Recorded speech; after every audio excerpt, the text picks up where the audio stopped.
Man hands. Oh, you call yourself a woman? Then why do you have those huge, strong, firm, muscular... Sorry, what was I talking about?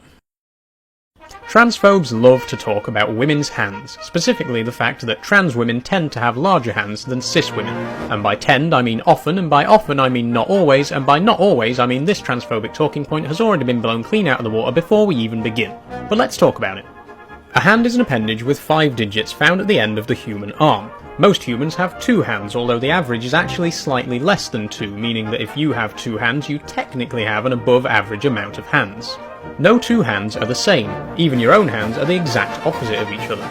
As always, variety is the spice of life, and everybody's hands are a slightly different shape and size. People born male tend to have larger hands, while people born female tend to have smaller ones. Once again, note the use of the word tend. The fact is, there are plenty of cis men with small hands, and plenty of cis women with large ones.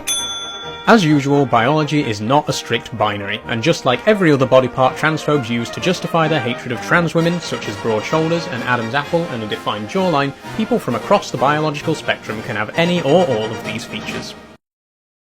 So I was going to end this with a bit where I dressed as Little Red Riding Hood and said, "Oh granny, what big hands you've got," but instead of granny I used a different word.